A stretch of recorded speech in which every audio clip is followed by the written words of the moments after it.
Assalamualaikum warahmatullahi wabarakatuh. اللهم صل على سيدنا محمد اللهم صل على سيدنا محمد اللهم صل على سيدنا محمد وعلى آل سيدنا محمد اللهم قوي الإسلام من المسلمين والمسلمات والمؤمنين والمؤمنات الأحياء منهم والأموات ويسرهم على معاند الدين رب اختم لنا منك بخير أجمعين ويا خير الناصرين برحمتك يا أرحم الراحمين.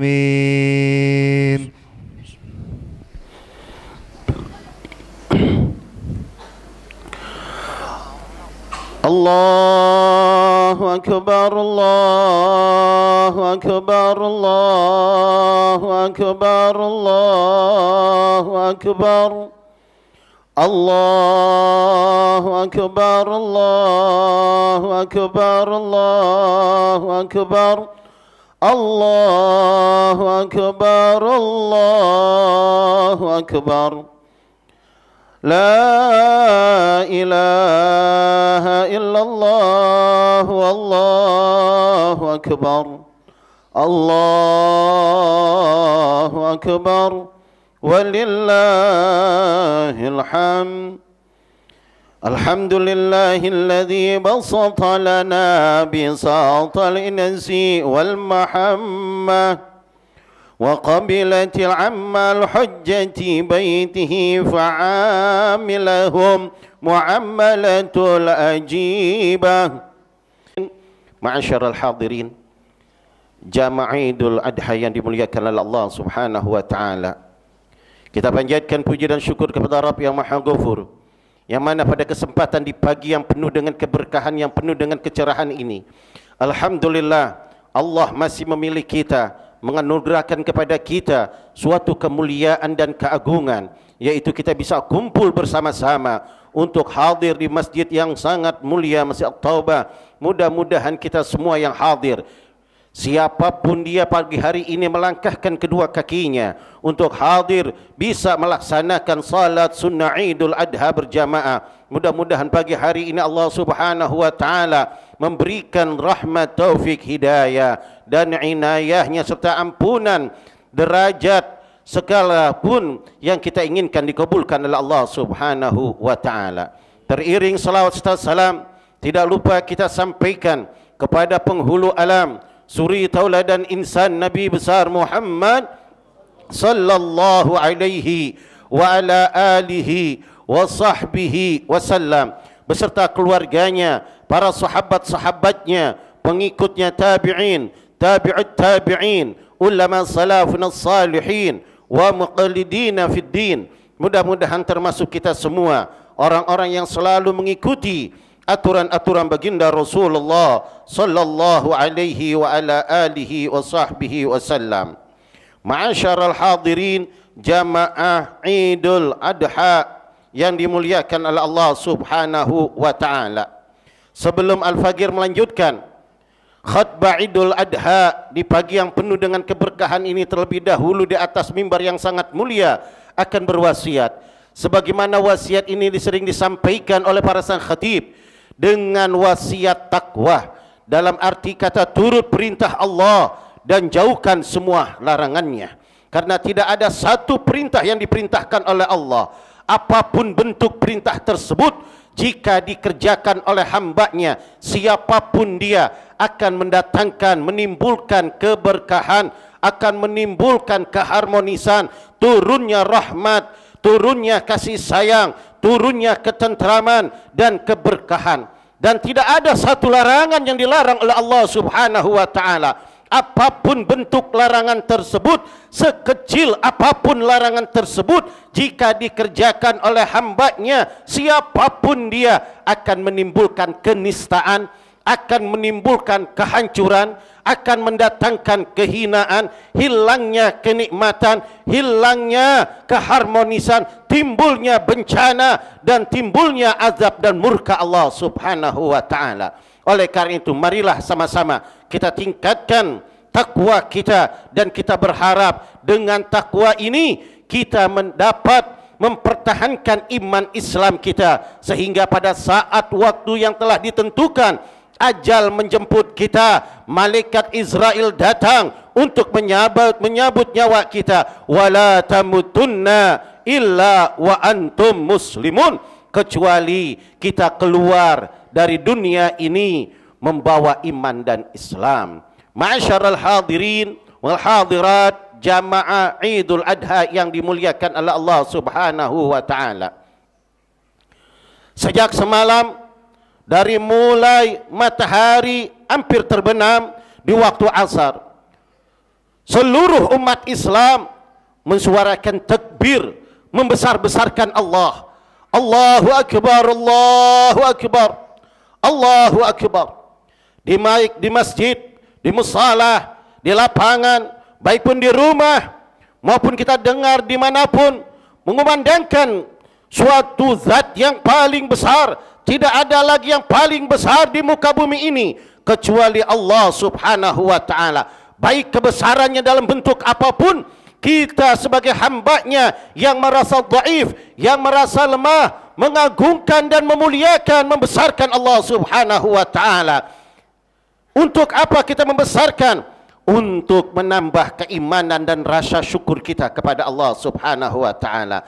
Dan apalagi saudara-saudara kita yang sekarang menjadi tamunya Allah, menjadi tamunya Nabi Muhammad, menjadi tamunya Khaliluna Ibrahim, Nabi Allah Ibrahim. Mereka telah berkorban untuk melaksanakan salah satu perintah Allah di dalam seumur hidup, wajib sekali dan melaksanakan untuk meningkatkan takwanya kepada Allah. Mereka semua saudara-saudara kita yang berkumpul di tanah haram, mereka telah berkorban, mengorbankan tenaganya, hartanya, keluarganya, dan usahanya, tanah airnya mereka tinggalkan untuk mendapatkan ridha Allah Subhanahu wa taala, untuk menjalankan salah satu amalan yang sebagaimana diperintahkan oleh baginda Rasulullah, disyariatkan di dalam hukum Islam, mengambil bagaimana tingkah laku pengorbanan tanda cintanya Nabiuna Ibrahim alaihi salatu wassalam.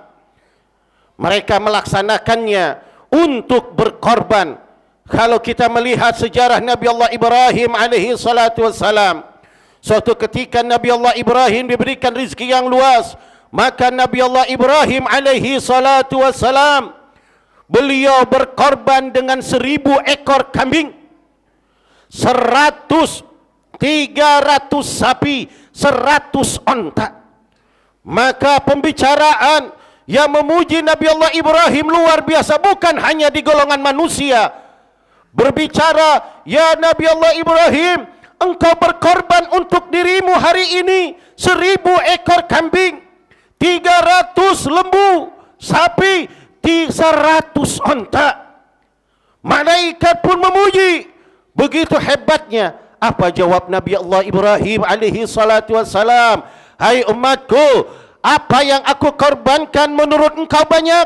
1000 ekor kambing, 300 sapi, dengan 100 onta. Itu belum arti apa-apa dibandingkan dengan apa yang Allah berikan kepadaku.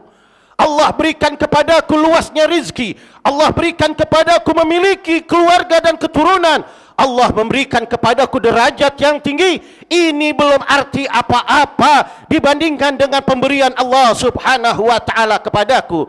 Jika andai kata Allah memberikan kepadaku keturunan, anak yang aku cintai, yang aku harap-harapkan, jika itu diperlukan untuk dikorbankan untuk mendatangkan cintaku kepada Allah, maka akan kukorbankan anak-anakku untuk mendapatkan cintaku, ridhaku kepada Allah Subhanahu wa taala. Maka tidak lama kemudian Nabi Allah Ibrahim menikah dengan Siti Hajar atas instruksi dan setujunya Siti Syarah. Maka ditanamlah kedas Nabi Allah Ibrahim di Baitul Maqdis, berdoa di Palestina, ya Rabb, berikan aku zurriyah yang saleh, Rabbi habli minas salihin. Maka doanya diijabah oleh Allah Subhanahu wa taala. Maka Nabi Allah Ibrahim memiliki putra dengan Siti Hajar, istri yang kedua, mengandung dan melahirkan putra yang pertamanya dari Siti Hajar, yaitu Nabi Allah Ismail. Lalu Allah karuniakan dari istri yang pertamanya, Siti Sarah, yang sudah lanjut usia 90 tahun, hamil pula, memiliki seorang anak yang bernama Nabi Allah Ishaq alaihi salatu wassalam. Lalu dapat perintah dari Allah Subhanahu wa taala, hai Ibrahim, bawalah istrimu dan putramu Ismail ke tanah haram, ke tanah tandus, ke tanah padang pasir. Aku akan meridainya dan aku akan menganugerahkan kepadanya dan keturunannya kemuliaan daripada seluruh keturunan yang mulia. Maka Nabi Allah Ibrahim alaihi salatu wassalam membawa istri dan putranya yang masih baru bisa merangkak, yaitu Nabi Allah Ismail dan Siti Hajar. Maka ditaruhnya di kota Mekah yang sekarang menjadi Baitul Haram. Ditaruhnya di tandus lapangan pasir, tidak ada tetangga, tidak ada manusia, tidak ada kehidupan. Dibikinkannya tenda kemah, lalu ditaruhnya. Setelah beres, Nabi Ibrahim berkata, wahai istriku Hajar, hari ini aku akan balik ke Palestina. Aku akan bertemu dengan istri dan anakku di sana. Maka engkau tinggallah di sini.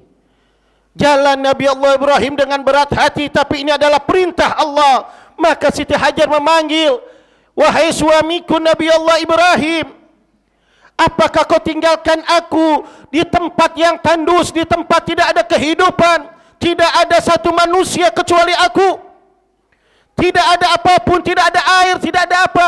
Apakah ini keinginanmu? Apa keinginan Allah Subhanahu wa ta'ala? Maka Nabi Allah Ibrahim berbalik, wahai Hajar, jika ini bukan karena Allah, bukan karena keinginan Allah, bukan karena perintah Allah, aku tidak akan tega meninggalkan engkau di tempat padang pasir yang luas, tanpa ada kehidupan, tanpa ada teman, untuk kau bersanding, untuk kau bertetangga, menemanimu di tempat yang luas tanpa ada orang. Tapi ini ketahuilah, Allah yang merintahkan aku untuk meninggalkan engkau dan putraku di tempat ini. Wahai suamiku, jika ini perintah Allah, sami'na wa ata'na, aku dengar dan akan kuturuti, ini perintah Allah. Maka Nabi Ibrahim mengangkat kedua tangannya, berdoa, ya Allah, Allahumma ja'al hadza baladil amin. Ya Allah, jadikan ini negeri yang aman, negeri yang bagus, negeri yang subur, negeri yang kaya, negeri yang banyak pengunjungnya, ya Rabb. Maka doa Nabi Allah Ibrahim pun terkabul, sehingga sekarang negara kaya, negara yang banyak pengunjungnya, negara yang subur, macam-macam makanan dan buah-buahan banyak. Maka jalannya Nabi Allah Ibrahim ke Palestina. Lalu Siti Hajar bingung, mau minum bagaimana, mau makan gimana. Nabi Allah Ismail yang masih kecil menangis karena kehausan. Maka Siti Hajar mencari-cari air, karena saking panasnya di jalan yang penuh dengan pasir, padang pasir, fata morgana pun timbul, melihat seakan-akan ada air. Maka berlari dengan lari-lari kecil, Siti Hajar menyamperi air di sana, tidak tahu hanya ilusi. Balik lagi ngelihat, sampai di sana ada lagi, sehingga Siti Hajar 7 kali balik, bolak-balik menjadi 14 kali balik. Dan ini menjadi ibadah yang disebut ibadah sa'i. Maka pada saat itu Siti Hajar sudah lelah.